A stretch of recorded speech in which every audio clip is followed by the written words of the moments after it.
Meus irmãos, nós temos meditado nessa série de pregações sobre orações perigosas e nós queremos dar continuidade a ela. Nós iniciaremos o terceiro bloco dessa série de pregações. Nós falamos sobre a primeira oração perigosa, sonda-me. A segunda foi o quebranta-me. A terceira será envia-me. Então eu quero convidá-los para que abram as suas Bíblias em Isaías capítulo 6. Nós vamos fazer a leitura do versículo 1 ao versículo 8. Isaías 6, do 1 ao 8. É interessante como Deus faz algumas coisas muito engraçadas, mas o primeiro acampamento que eu preguei foi em novembro de 2009, na Chácara Aguirre. E eu lembro assim que depois o pastor pegou e falou assim: foi muito boa a sua palavra, o importante a partir de agora são duas coisas: colocar mais carne no sermão e pregar mais vezes. Então isso ficou na mente, ficou no coração, foi lá na Chácara Aguirre. E o texto que eu preguei foi Isaías 6, do 1 ao 8, que é o mesmo texto que nós meditaremos hoje, que para mim, é o encerramento de um acampamento. E poder meditar nessa palavra, relembrar tempos atrás, início de chamado, ministração e tudo mais. Bom, Isaías 6, do 1 ao 8. No ano em que o rei Uzias morreu, eu vi o Senhor, assentado num alto trono e exaltado, e a aba de suas vestes enchia o templo. Acima dele estavam serafins, cada um deles tinha 6 asas, com 2 cobriam o rosto, com 2 cobriam os pés e com 2 voavam, e proclamavam uns aos outros: Santo, Santo, Santo é o Senhor dos exércitos, toda a terra está cheia da sua glória. Ao som das suas vozes, os batentes das portas tremeram, e o templo ficou cheio de fumaça. Então gritei: ai de mim, estou perdido, pois sou um homem de lábios impuros e vivo no meio de um povo de lábios impuros. E os meus olhos viram o Rei, o Senhor dos exércitos. Logo, um dos serafins voou até mim, trazendo uma brasa viva que havia tirado do altar com uma tenaz. Com ela tocou a minha língua, minha boca, e disse: veja, isto tocou seus lábios, por isso a sua culpa será removida e o seu pecado será perdoado. Então ouvi a voz do Senhor conclamando: quem enviarei? Quem irá por nós? E eu respondi: eis-me aqui, envia-me. Feche teus olhos. Pai, a tua palavra foi lida mais uma vez e nós queremos, com reverência, amor e com muito tremor diante do Senhor, expormos aquilo que o Senhor tem ministrado aos nossos corações, não somente hoje, mas no decorrer dos anos. Já são anos que o Senhor tem falado conosco acerca desse texto, dessa palavra, e agora numa perspectiva sobre oração, isso enche o nosso coração de alegria e de louvor. Que a tua igreja seja edificada pela tua palavra, e o simples fato de nós a lermos já é suficiente para ministrar os nossos corações. Mas agora com clareza que o Senhor fale a nós, em nome de Jesus. Amém. Antes de eu tratar sobre as orações perigosas, toda vez que eu penso em Isaías 6, além desse fato que eu comentei, eu lembro que Isaías 6 foi um dos textos que eu mais preguei na minha vida. E eu acho que eu estava conversando com o Patrick sobre isso. E daí ele falou assim: não, mas quantas vezes você pregou no mesmo texto? Daí eu falei: não lembro. Mas Isaías 6 certamente foi um dos que eu mais preguei na minha vida. Com certeza. E acho que vou pregar muito mais vezes nesse texto. Um segundo detalhe é que, principalmente no nosso meio reformado, presbiteriano, Isaías 6 é um texto central. É um texto central por causa da nossa teologia do culto, por causa da nossa liturgia.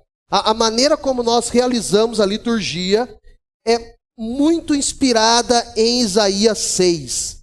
A questão da contrição, da adoração, a questão do envio no final do culto e tudo mais, tem uma relação direta desse texto com essa prática que há nos nossos cultos e tudo mais. Então algumas pessoas perguntam, a liturgia de vocês é baseada na Bíblia? A resposta é baseada em Isaías capítulo 6. Você tem os elementos de louvor, adoração, contrição e envio. E isso é muito parecido com aquilo que a gente faz no culto. A gente só não fica falando, né? Agora nós vamos entrar no momento de adoração, agora é um momento de louvor, agora é um momento de enviar vocês. Nós tentamos fazer isso de uma maneira um pouco mais dinâmica, mas esse texto fala sobre isso. Agora pensando, eu sempre esqueço de ligar esse trem. Agora pensando um pouco mais específico sobre o nosso texto. Vocês estão conseguindo ler aqui? A Renata fez um mais ou menos. Eu preciso aumentar o tamanho dessa letra quando eu vou fazer slide. Bom, a oração perigosa que trabalharemos agora trata sobre o que podemos realizar no reino de Deus. Então, perceba que a ideia não é simplesmente falar assim, envia-me. É um pouquinho mais profundo do que isso. A nossa ideia é dizermos como nós podemos ser úteis no reino de Deus. Eu gosto de uma expressão usada pelo Ricardo Costa. Algumas pessoas já ouviram ele falar aqui na igreja. O Ricardo Costa gosta de dizer que Deus é um Deus em missão no mundo e que, portanto, nós deveríamos procurar saber o que Ele está fazendo no mundo e fazermos parte daquilo que Ele está realizando no mundo. A oração do envia-me está altamente relacionado com essa ideia. Deus está fazendo algo à nossa volta. Deus está trabalhando e está agindo. Foi isso que Jesus falou. O meu Pai trabalha até agora e eu trabalho também. O nosso Deus não está de férias no Havaí. Ele não foi para outro planeta. Ele não foi visitar a Lua. O nosso Deus continua trabalhando, agindo, operando. Ele continua fazendo coisas extraordinárias, tocando em corações, modificando vidas, trazendo pessoas para cá e fazendo coisas que competem somente a Ele e não a nós. Agora, se Deus está fazendo algo, o que Ele está fazendo é importante. E deixa eu aprofundar um pouquinho mais isso. O que Deus está fazendo é mais importante do que nós fazemos, o que nós fazemos. O ponto em questão é que nós sempre pensamos que a nossa vida é mais importante, que a nossa vida deve estar no centro e queremos ser o centro de todo o universo e de todo o cosmos. Como se tudo convergisse para nós, quando de fato e de verdade não é. Nós vivemos para Ele, para a glória dEle. A vida quem nos deu foi Ele. Portanto, a missão, o sentido e o significado da nossa existência só será plenamente encontrado na nossa vida com Deus. Então essa oração perigosa é muito além do que dizer, Senhor, me envia para a África. É um estilo de vida no qual nós entendemos que se nós não vivermos a partir de Deus, nós não teremos uma vida que vale a pena. O seu coração tem que sair daqui entendendo que se você não fizer essa oração perigosa, você viverá uma vida vazia e que não vale a pena viver ela. Por quê? Porque você está excluindo da sua vida o ser mais importante que existe em todo o cosmo, em todo o universo, em toda a cosmogonia. Se nós pudéssemos fazer um ponto a partir do Sol e estender até o fim do universo, a pessoa mais importante de tudo isso é Deus. E se você viver a sua vida sem Deus, você tirou a pessoa mais importante que existe em todo esse universo. Ainda pensando nisso, via de regra, nós somos consumidores em nossa vida de oração. Deixa eu explicar um pouquinho melhor o que eu quero dizer com isso. Nós chegamos diante de Deus com a nossa lista e apresentamos ela para Deus. E quando nós terminamos de apresentar essa lista para Deus, nós apertamos o Enter. Não é Enter, é Amém. E vamos embora. Isso é ser consumidor. Então, em alguns momentos, nós buscamos a Deus para termos um emprego. Quando recebemos um emprego, demitimos Deus. Nós buscamos a Deus para ter saúde, porque nós estávamos enfermos. Alcançamos saúde, mandamos Deus para escanteio. E isso é ser consumidores das nossas orações. Nós vivemos, nos relacionamos com Deus somente a partir daquilo que Ele pode nos dar. E de fato e de verdade, Deus nos dá muitas coisas boas. Ele nos dá família, Ele nos dá amigo, Ele nos dá emprego, Ele nos dá roupa para vestir, Ele nos dá alimento. Ele faz coisas extraordinárias à nossa volta, permite que a gente realize alguns sonhos que a gente tem e que é muito bonito, tipo ir para Bonito. Ele realiza coisas assim. Qual é o problema daquilo que eu estou falando? É você viver com Deus a partir de um consumidor e buscar a Deus somente para receber essas coisas. E se esquecer de que desde quando o mundo é mundo, Deus está fazendo algo, trabalhando, agindo. Então, não permita-se ser um consumidor, mas viva a partir de hoje uma vida de relacionamento e intimidade com Deus, a partir da oração perigosa, envia-me, que é muito mais do que simplesmente dizer para Deus, eu quero fazer a tua vontade. Nós queremos receber de Deus, mas temos dificuldades em sermos instrumentos em suas mãos. E eu acho engraçado que quando nós não recebemos, nós murmuramos. Quando nós não recebemos, nós fazemos muito semelhante com aquilo que o povo de Israel fazia. Deus enviou 10 pragas para que o povo fosse liberto. Gente, um mar inteiro se abriu. O povo passou com os pés secos. Quando eles estavam no meio do deserto, Deus mandou uma nuvem. Quando eles estavam à noite e o frio no deserto era muito intenso, eles tinham uma coluna de fogo. Quando eles começaram a sentir fome, Deus mandou para eles um maná, que vinha toda manhã, eles só tinham que recolher. Quando eles enjoaram um pouquinho do maná e reclamaram, Deus mandou codornizes. Mandou um franguinho para eles ali. Um pouquinho diferente do franguinho que um certo presbítero, que está sentado por ali, assou uma vez que estava pretinho. Estava bem queimadinho. Eu não vou falar que presbítero que era. Mas mandou umas codornizes assim. Umas codornizes. Para abençoar o povo. O que o povo fez depois de tudo isso? Reclamou. Murmurou. O livro de Êxodo é um livro muito interessante. A jornada do Êxodo é muito interessante. Você tem as 10 pragas, você tem os 10 mandamentos, e você tem as 10 murmurações do povo de Israel enquanto eles caminhavam pelo Egito.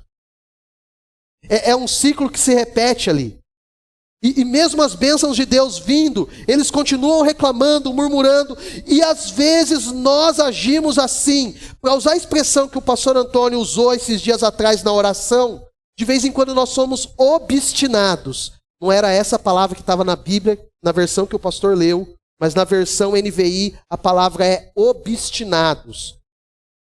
A ideia é de vez em quando nós somos cabeça dura e reclamamos com Deus. E estamos cheios de bênção e reclamamos e murmuramos, porque nós somos muito mais consumidores na nossa vida de oração do que pura e simplesmente pessoas que querem viver a partir da vontade de Deus.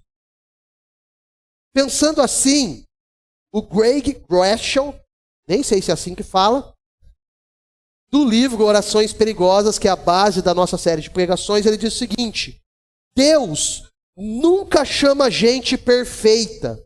Ele chama homens e mulheres imperfeitos, falhos, fracos, idênticos a você e a mim. Então, se você já reclamou, se você já murmurou, se você já foi um consumidor na sua oração, bem-vindo ao time. Eu não sou diferente de você. Também já passei por tudo isso. Mas Deus insiste em chamar algumas pessoas que são exatamente assim. Exatamente falhas, fracas, pecadoras, perfeitas. E se você se identificou como algo assim, eu quero te dizer que Deus deseja usar você. Deus está te chamando. Deus está te chamando para viver uma vida além do que você tem vivido na sua rotina semanal. Deus está te chamando para uma profundidade com Ele. Deus está te chamando para uma vida intensa com Ele. Deus está te chamando para de vez em quando você ter algumas loucas aventuras do reino por aí. Deus está te chamando para de vez em quando você ser desafiado a conversar com alguém que não crê em Jesus. Deus está te chamando para você abrir mão do seu conforto, para que você possa estar um pouco mais com Ele. Deus está te chamando para você não somente viver estagnado no ponto em que você está. Nós somos bons em viver estagnado onde nós estamos, principalmente se tivermos conforto. E aí eu evoco Antônio Luiz João na sua pregação hoje de manhã lá no acampamento. O mundo à nossa volta permite que eu e você vivamos uma vida de comodismo, de conforto. É tudo pelo controle remoto, é tudo fácil. E nós transferimos isso para Deus. Eu acho extraordinário o fato de nós podermos transmitir o nosso culto.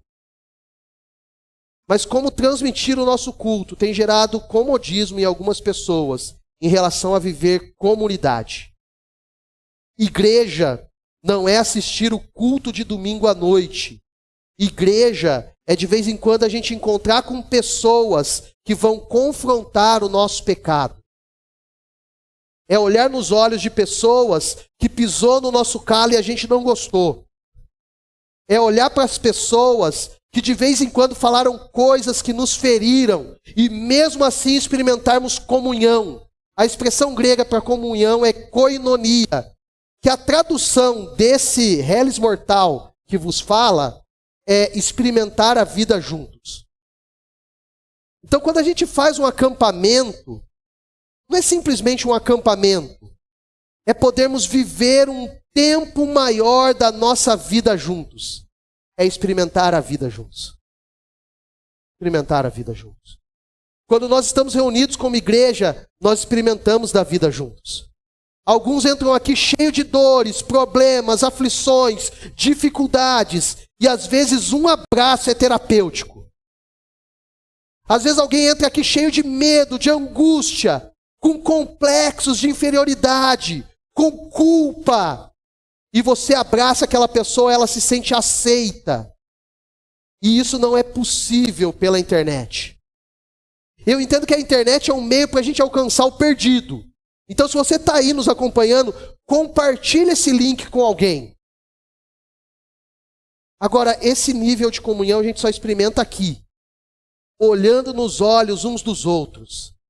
Aprendendo uns com os outros, entendendo que todos nós somos falhos, fracos, imperfeitos, mas Deus nos chamou. E eu gosto da expressão Deus nos chamou, porque a expressão depois, biblicamente, é com santa vocação. Ele não nos chamou para qualquer coisa. Você tem um complemento disso. Santa vocação. Deus te chamou para fazer algo que só você pode fazer e eu não posso fazer. Eu não posso fazer. Então, entendendo um pouquinho disso, eu também preciso falar que dentro de mim e de você há um senso de inadequação. A ideia de que eu e você não somos capazes. E de fato, nem eu nem você somos capazes. Nem eu e nem você podemos fazer algo. E deixa eu começar por algo bem simples. Eu e você não tocamos o coração de ninguém. E nem a música, por mais bonita que seja, que a gente toque aqui, e a melodia mais linda que o César possa fazer no teclado, não toca o coração das pessoas. Quem toca o coração das pessoas é o Espírito Santo. Por isso que há um Deus em missão no mundo e que nós o acompanhamos. Quando você vai para uma viagem missionária lá para o Sergipe, no ano de 2009, não éramos o Fio e eu que estávamos indo lá, era o Espírito Santo antes de nós, chegando naquele local, tocando em vidas e corações e usando pessoas falhas e imperfeitas como o Fio e eu. Mais bonitas, né? Falhas e imperfeitas, mas bonitas, né? Nós não somos capazes, nós não conseguimos por nós mesmos. Nós só conseguimos porque há uma força. Deixa eu mudar a palavra, porque força pode dar uma ideia de panteísmo. E eu não quero falar sobre panteísmo. Panteísmo é algo herético e tudo mais. Mas há uma pessoa dentro de nós. A terceira pessoa da Trindade, o Espírito Santo. Que rompe esse senso de inadequação. Ele rompe.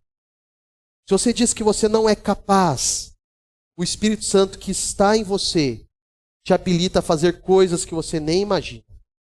Eu não consigo dar aula para as crianças. Começa a fazer. O Espírito Santo te ajuda. Eu tenho vergonha de cantar, eu não canto bem. Começa a fazer. E você vai perceber como que o Espírito Santo vai trabalhar. Eu não consigo falar de Jesus para o meu vizinho. Experimenta só compartilhando os links, os devocionais que nós fazemos diariamente. Só começa a compartilhar e você vai perceber como que o Espírito Santo vai nos capacitando, como ele vai agindo, como ele vai trabalhando. A Bíblia está repleta de gente comum. Olha um pouquinho para o lado aí. Tem um monte de gente comum. Um monte de gente comum. 2 olhos, 2 orelhas, um nariz, boca cheia de dente, um corpo, cheio de gente comum. Há um livro do pastor Noedi, falado assim, o título do livro, Pastor, pessoa comum com chamado incomum. Obviamente o livro dele é para pastores. Mas a gente pode fazer uma paráfrase e dizer assim: cristãos, pessoas comuns, mas com um chamado incomum. Eu e você não somos mais de nós mesmos, nós somos do Senhor. Levamos o Senhor por onde nós vamos. Carregamos o nome dele por onde nós estivermos. Ele é a nossa companhia inseparável. Assim como foi de várias e várias pessoas que eram comuns. Eu gosto de como a Bíblia trata isso. A Bíblia não esconde o defeito de ninguém. Nós pensamos que há os heróis na fé lá na Bíblia. E a gente começa a ler a Bíblia. E daí a gente lê e vê a história de Noé.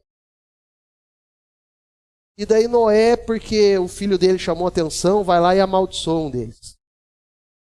Daí a história continua. Daí você tem Abraão. E Abraão é conhecido como o pai da fé.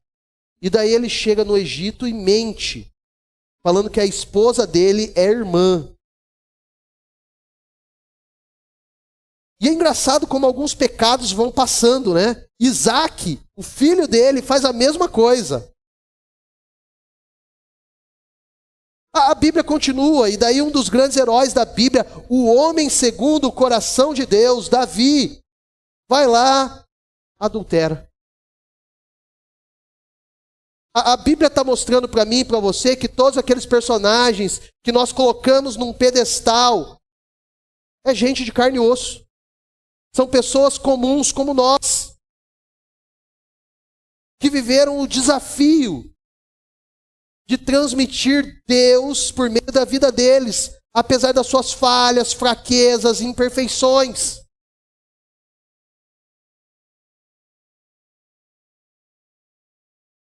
Só há um que rompe com essa bolha dentro da Bíblia. Jesus Cristo. De Gênesis a Apocalipse, o herói da Escritura é Jesus. De Gênesis a Apocalipse, o ser perfeito é Jesus. De Gênesis a Apocalipse, aquele que nunca falha é Jesus. E eu acho extraordinário isso, porque ele disse assim: eis que estou convosco todos os dias, até a consumação dos séculos. Aquele que é perfeito está com você. Aquele que é perfeito te ajuda. Aquele que é perfeito te acompanha. Aquele que é perfeito não solta a tua mão. E vai com você. Vai com você. Agora Deus, Ele nos convida para fazermos parte daquilo que Ele realiza no mundo à nossa volta. Nós somos chamados para sermos instrumentos da graça em um mundo cheio de caos. O que é ser uma igreja? Igreja é um povo em missão no mundo. Qual é a nossa missão no mundo? Ecoar a mensagem de Cristo para todas as pessoas à nossa volta.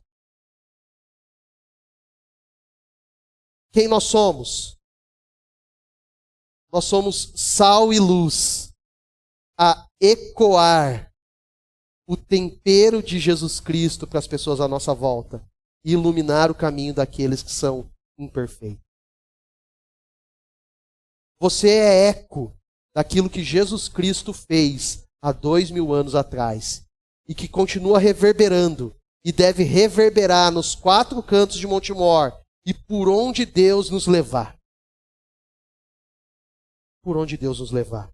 Agora é interessante que, diante do chamado de Deus, sempre há algumas respostas. A primeira resposta é a resposta de Jonas. Eu gosto muito de Jonas, porque, para mim, Jonas é um livro de segundas chances. E quando você é alguém fraco, imperfeito e falho, é extremamente importante ter uma segunda chance.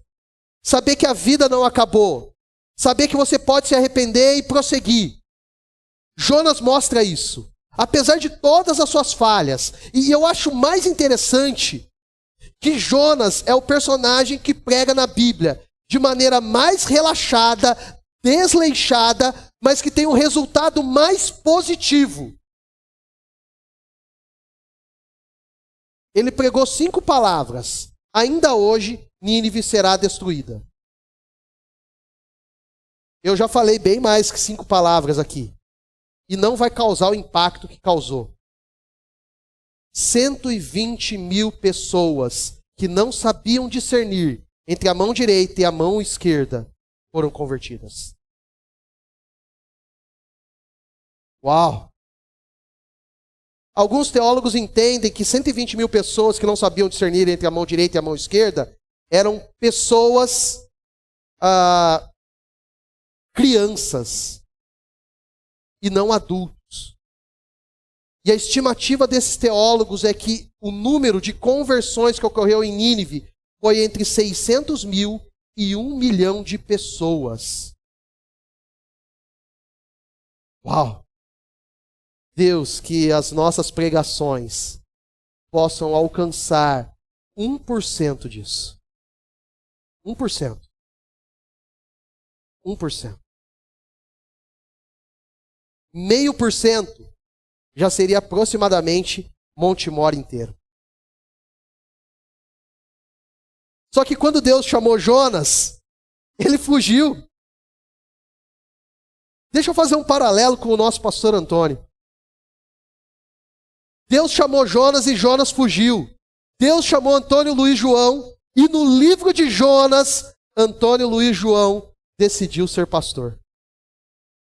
Para quem não sabe, esse texto de discernir entre a mão direita e a mão esquerda foi resposta, confirmação de oração do pastor Antônio para que ele pudesse ser pastor. Eu guardo isso, viu, pastor?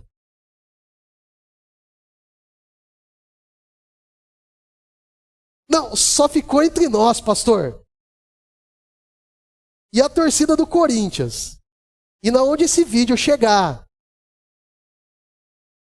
Mas quantas pessoas foram impactadas pelo livro de Jonas a partir da pregação dele?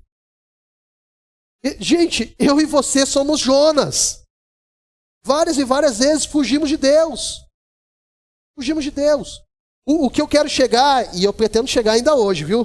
Em Isaías 6, envia-me. E talvez, por enquanto, eu e você estejamos fugindo. Indo para Tarsis. Pegando algumas embarcações para fugir da presença do Senhor. E Deus continua lá, insistindo. Manda uma tempestade, um grande peixe. Segunda pessoa que aparece é Moisés.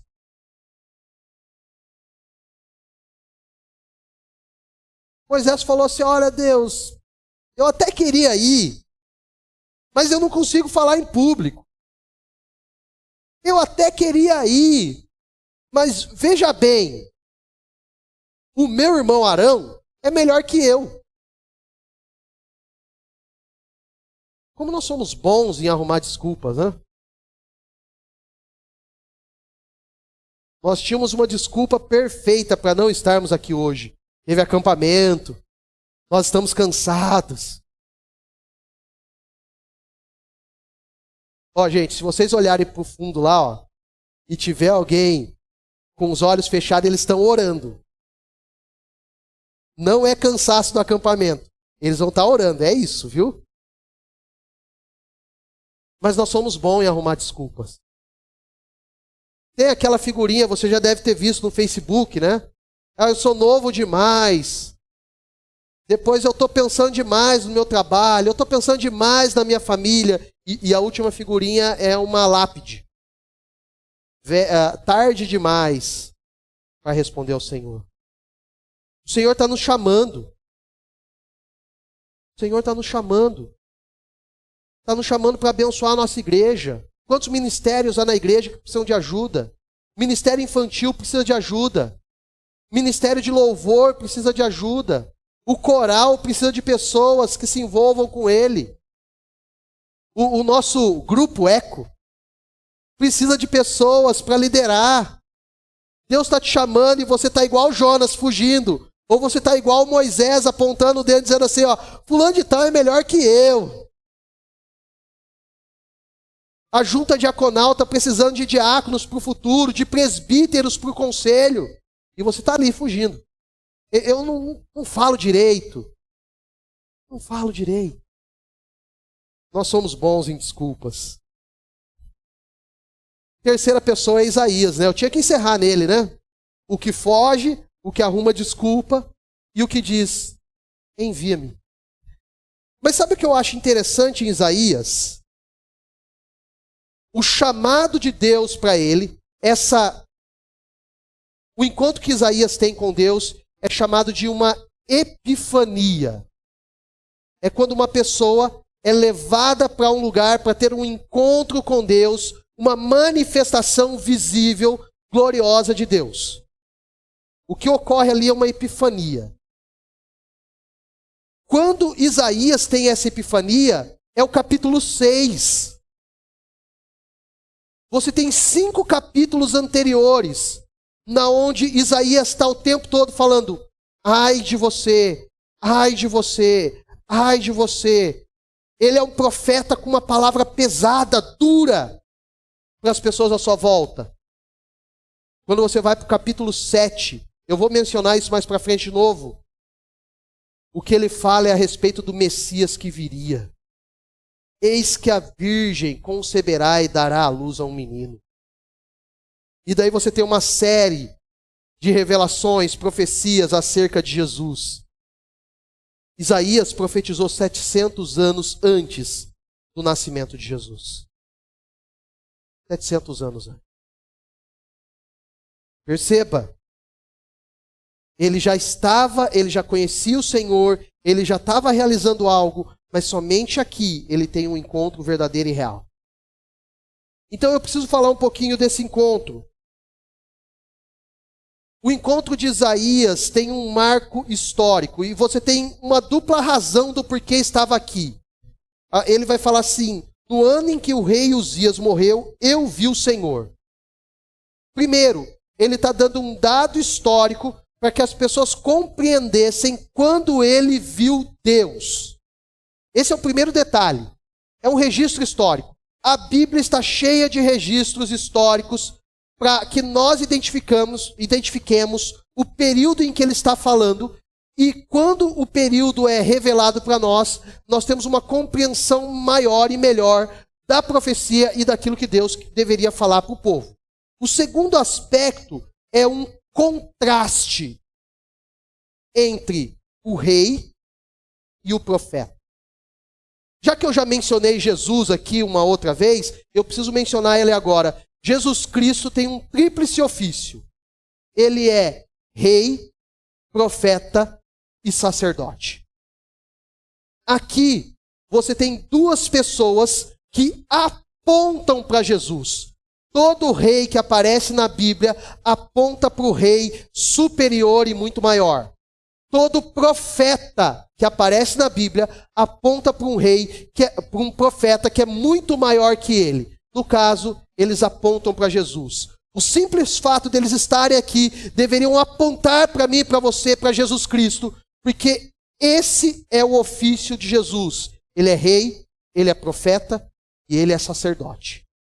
Esse tríplice ofício está na pessoa de Jesus. Agora, há um contraste no texto aqui entre o rei Uzias e o profeta Isaías. O rei Uzias foi um bom rei, governou bem, permaneceu fiel ao Senhor. Agora, o fato de estar aqui, a morte dele, que é o ponto em questão. Por que ela é citada aqui? Ele simplesmente poderia dizer assim: olha, eu vi o Senhor. Poderia. Mas ele coloca uma informação aqui para mim e para você. E daí, se você é um pouquinho curioso, você vai descobrir o porquê Uzias morreu. Ele morreu porque, num certo momento, ele chegou no templo e quis fazer aquilo que o sacerdote deveria fazer. Perceba, ele é rei. Ele tinha que cumprir a função dele de gerir e administrar o povo. A função de fazer e oferecer sacrifícios era do sacerdote. E essa é a causa da morte dele. Então, o rei Uzias morre porque ele foi irreverente. E já que nós citamos sacerdote, por causa da morte de Uzias, está aí o link, um tríplice ofício de Jesus novamente, que é o fato de Jesus ser sacerdote. E é engraçado, porque no Antigo Testamento você tinha uma pessoa para cada uma. A partir de Jesus e nos dias de hoje, é a mesma pessoa que cumpre tudo isso. Jesus Cristo. Agora, Uzias queria fazer algo que não competia a ele. E por isso ele morreu. Por isso ele morreu. Agora, quando Isaías chega diante de Deus, perceba, o templo onde Uzias foi era o sinal da presença de Deus. Deus se revelava ali. De tempo em tempo, ele se revelava naquele lugar. Quando Isaías é retirado e levado para a presença de Deus, a figura é a mesma. A ideia é a mesma. Só que Uzias quer assumir um papel que não é dele. Isaías, quando chegou lá, eu sou pecador. Eu sou falho. Eu não deveria estar aqui. O povo que faz parte da minha comunidade também é falho e pecador. E daí ele vai dizer, os meus olhos viram o Senhor. E eu acho impressionante essa expressão. Uma percepção, uma visão de Deus conosco muda a nossa rotina de vida. Ele viu o Senhor, ele encontrou o Senhor, ele percebeu o Senhor. Naquele momento, ele não se achou super-homem, ele não se achou digno de estar ali. Ele reconheceu as suas falhas e isso mudou a perspectiva dele. O encontro com esse Deus muda a nossa vida. O encontro com esse Jesus muda a nossa mente. O encontro com essa pessoa muda a situação que nós estamos vivendo. Essa percepção mudou ele. E a partir do capítulo 7, ele começa a falar de Jesus. E você tem vários locais na onde ele fala sobre o Messias que viria. Segundo lugar, Deus, sua gloriosa majestade, nos leva a um reconhecimento de quem Deus é. Há um contraste aqui entre Deus e Isaías. Isaías o tempo todo, eu sou pecador, eu sou falho, mas eu estou vendo o Senhor. Agora Deus, a sua glória enchia o templo, a terra inteira está cheia da sua glória, e o templo ficou cheio de fumaça, que era uma das representações da presença de Deus naquele lugar. Os seres de fogo que voavam ali, serafins, diziam o tempo todo: Santo, Santo, Santo é o Senhor dos exércitos. Toda a glória está, toda a terra está cheia da sua glória. Você consegue perceber o contraste? Isaías está aqui, Deus está longe. Mas é engraçado, né, eu falar isso. Dá a impressão assim, nossa, eu estou aqui e Deus está longe. Lutero tem um pensamento muito legal, que é da transcendência e imanência. Ao mesmo tempo que Deus está lá nos altos céus, num nível inatingível para nós, Ele está conosco nesse lugar. Transcendência, imanência.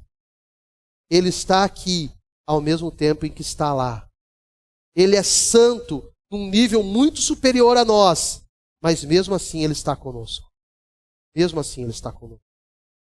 E isso não muda o fato de quem nós somos. Nós somos falhos e pecadores, mas nós somos falhos e pecadores, salvos, redimidos pelo sangue do Cordeiro. Ele fez uma obra em nós. Eu acho engraçado como algumas pessoas à nossa volta gostam de falar dos seres celestiais. E eles começam a fazer categorias. Arcanjos, anjos, querubins, serafins. E tem o... Como que é lá o... Que solta a flecha lá para os apaixonados. Cupido. E por aí vai. E tem igreja por aí que tem anjo da guarda. E outra igreja que o pastor Antônio citou no acampamento hoje, mas ele não falou o nome, então eu também não vou falar. Fala de recalchutagem de anjo. E daí leva algumas pessoas a adorarem anjos e buscarem anjos. O que o seu anjo quer dizer para você? E compartilha no Facebook, né? Aparece lá naquele joguinho virtual, você clica, ele dá a opção e daí vai lá. O que o seu anjo está dizendo para você? E é engraçado que é quase sempre coisa boa, né? Nunca é coisa ruim, mas tudo bem. Mas quem vai querer ficar buscando coisa ruim também? É, Lorival. É engraçado como o texto não mostra os anjos tendo vontade própria, serafins tendo vontade própria, não mostra os serafins querendo aparecer, muito pelo contrário, ele tinha 6 asas, com 2 cobria o rosto, com 2 cobria os pés e com 2 voava. Ele estava fazendo isso. E em momento algum o foco do texto é para eles, o foco do texto é para Deus. Os seres celestiais buscam a glória de Deus e não a sua própria glória. E eu e você precisamos aprender, a glória não é nossa, a glória é de Deus. Sexta-feira à noite, quando eu preguei no acampamento, eu falei que nós refletimos Jesus Cristo. Nós somos luz do mundo, mas nós somos luz porque Jesus Cristo disse, eu sou a luz do mundo. Então é como se Jesus Cristo fosse o sol e nós fôssemos a lua. E o brilho que nós transmitimos é porque o sol irradia sobre a lua e pode transmitir no mundo. Nós somos assim. Nós só podemos iluminar as pessoas à nossa volta enquanto nós estivermos em Jesus. Fora de Jesus, não. Os anjos são a mesma coisa. E só mais um detalhe, tá? Isaías fica com medo e reconhece o seu pecado Porque os serafins não são seres angelicais bonitinhos. Quando os serafins aparecem na Bíblia, é para eliminar o povo pecador. É sinal de juízo. Não é sinal de bênção. Então algumas pessoas ficam falando assim, Deus, manda o seu serafim para o meu lado, para ele me proteger. Você não sabe o que está pedindo. Não sabe o que está pedindo. Mas que bom que a Bíblia tem um versículo que diz assim, de vez em quando você não recebe o que você pede de Deus, porque você pede mal. Que bom que tem esse versículo na Bíblia. Que bom. Porque senão a gente estaria morto muito mais cedo do que deveríamos estar.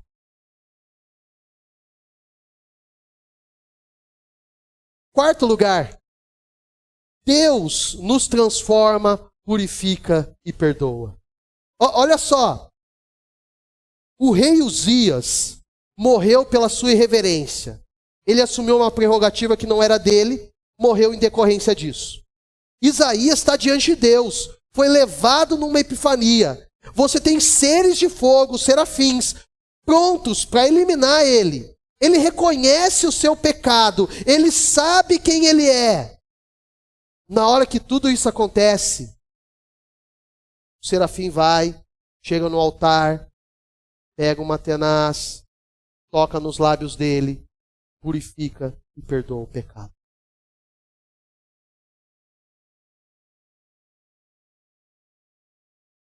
De vez em quando você olha para você e pensa assim, eu não posso responder o envia-me, porque eu sou pecador, porque eu sou falho, porque eu erro constantemente. Deus já te perdoou. Acho que de vez em quando nós que não nos perdoamos. De vez em quando eu e você guardamos coisas no nosso coração que a gente já deveria ter abandonado há muitos anos. E carregamos como um fardo. Eu gosto muito do livro do Peregrino. E quando o peregrino começa a jornada dele, chegar até o céu, é esse o enredo do livro, ele está levando um fardo pesado, uma mochila bem grande, pesada, que faz com que ele ande encurvado o tempo todo. E quando eu leio isso, eu lembro que de vez em quando nós não nos perdoamos e levamos esse tipo de fardo. E começamos a pensar assim, eu deveria ter agido dessa forma, eu deveria ter feito assim. Se eu tivesse agido daquela forma, hoje a minha vida seria completamente diferente. Você colocou diante de Deus, Ele perdoou. Você colocou diante de Deus, Ele transforma. Você colocou diante de Deus, Ele purifica. Ele purifica. E de vez em quando nós falamos que estamos cansados demais, mas é porque nós carregamos algo nas nossas costas que nós não deveríamos estar carregando. Quinto lugar, Deus nos chama. E a nossa resposta deve ser positiva. Deus pergunta: quem enviarei? Quem irá por nós? Isaías responde: eis-me aqui, envia-me. Eu acho interessante, eu acho que eu já falei muito interessante hoje. Então não vou falar mais, tá? Vou falar importante. É muito importante entender que toda a Bíblia aberta e com uma pessoa lendo é Deus falando conosco. Há uma tendência em nós de pensarmos assim: Deus estava falando com Isaías. Não. Deus está falando conosco. Deus está falando com você. Deus está falando comigo. Deus está ministrando no nosso coração e Ele está nos chamando. Ele está nos chamando. Qual é a nossa resposta? Qual é a nossa resposta? Deus está te chamando para cantar no louvor, para tocar no louvor, para ir para o coral, para trabalhar com o ministério infantil. Deus está te chamando para ir para o eco. Deus está te chamando para ser pastor, para ser missionário, para ser missionária. Deus está te chamando para ir para a África, para a Ásia, para a janela 10/40. Deus está falando, quem há de ir por nós? E já que eu mencionei aventuras loucas num determinado momento da pregação, Isaías experimenta isso. Lá no capítulo 20, Deus chega para ele e fala assim, olha, você vai pregar, profetizar durante 3 anos sem roupa. E durante 3 anos, ele cumpriu o ministério exatamente assim. Para nós isso é uma loucura. Mas tem algumas outras loucuras. É Deus usar eu e você, que nos julgamos incapazes, incompetentes, com um senso de inadequação, e Ele nos chamar, apesar de nós. Apesar de nós. Então, dito tudo isso, eu quero dizer que a minha e a sua resposta deve ser um sonoro sim para Deus. Eu estou aqui. Eu estou aqui. Eu estou pronto para te servir. Eu estou pronto para ir além. Eu estou pronto para caminhar. Dito tudo isso, eu tenho algumas aplicações. São 4. Mas tem citação no meio, tá? Primeiro, somos fracos e pecadores, entretanto, contudo, todavia, mas, porém, quando fazemos orações perigosas, somos usados por Deus. Eu quero te desafiar. Ore ainda hoje. Senhor, eis-me aqui. Envia-me. Eu quero te desafiar a isso. Eu sei que algumas pessoas são movidas por desafio. E eu também sou. Quando algumas pessoas dizem que eu não sou capaz, eu luto até o fim. Eu lembro que aonde o Fio foi fazer faculdade, eu cheguei a fazer matrícula. Para iniciar, para fazer ADM. E eu não fiz. E daí eu fiquei com um senso, tudo que eu começo eu não termino. E quando eu comecei o seminário, algumas pessoas falaram assim, você não vai terminar o seminário. Você vai abandonar. Você não vai ter futuro nisso. E a minha oração foi assim, Senhor, eu quero concluir isso. Eu quero terminar isso porque o Senhor me chamou. E eu quero responder ao teu chamado. Eu não sei se você é assim, mas quando as pessoas colocam um desafio diante de mim, eu quero responder esse desafio. Eu quero responder o desafio. Esse camarada aí, esse Richard, diz assim, Deus tem uma longa tradição de usar o insignificante para conquistar o impossível. Qual é o impossível que está diante de você e que Deus deseja te usar? Em algumas situações nós parecemos formiguinhas. Mas Deus deseja realizar em mim e você aquilo que formigas fazem que para nós parece um milagre. O corpo dela é pequenininho. E para nós é tão frágil. Ela consegue levar muitas e muitas vezes mais do que o peso do próprio corpo.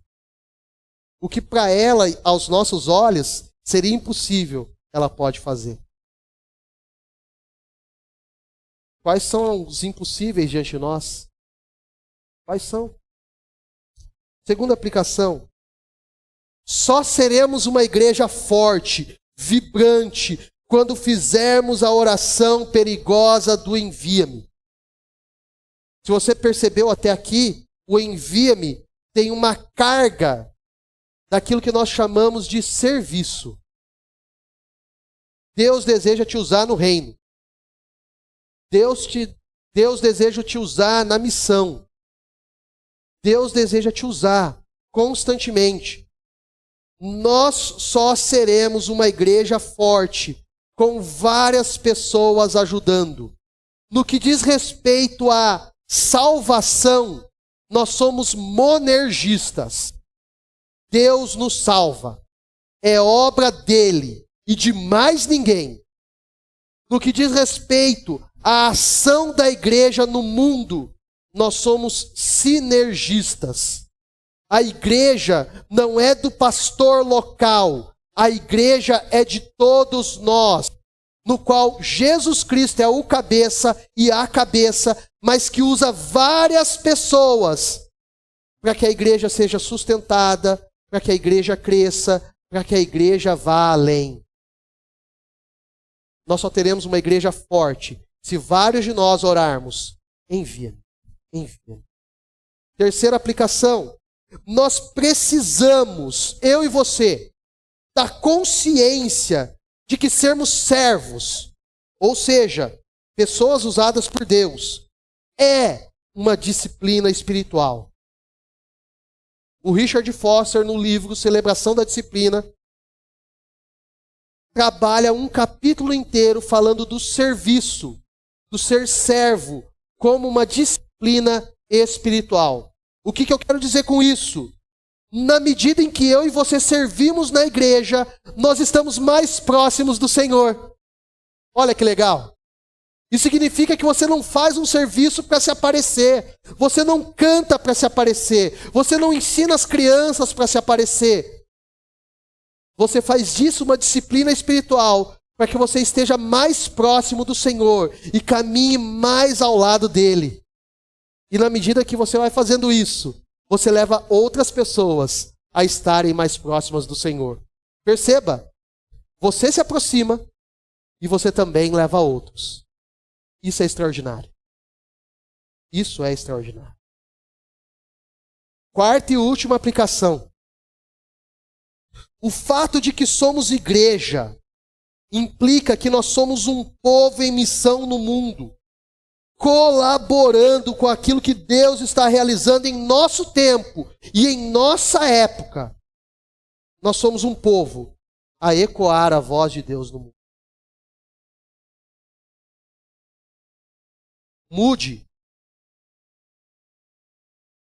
disse assim: alguém não envolvido com evangelismo, missão, é como um bombeiro que corre para um prédio em chamas apenas para ajeitar o quadro na parede.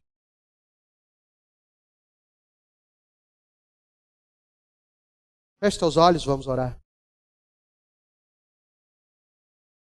Eu vou fazer uma oração e eu quero te desafiar a repetir essa oração.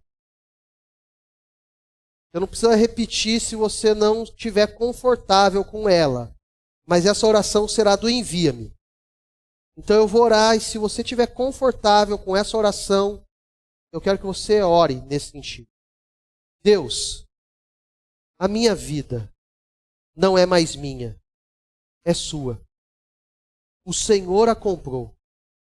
E eu quero gastar ela por inteiro nas tuas coisas. Eu sei que isso é um desafio. Eu sei que isso vai tirar a minha vida daquilo que eu tinha planejado. Mas, Senhor, eis-me aqui. Envia-me. Eu, que sou fraco, falho, imperfeito, de vez em quando me sinto insignificante, me coloco ao teu dispor, para ir e fazer tudo que o Senhor colocar diante de mim. Em Jesus. Amém.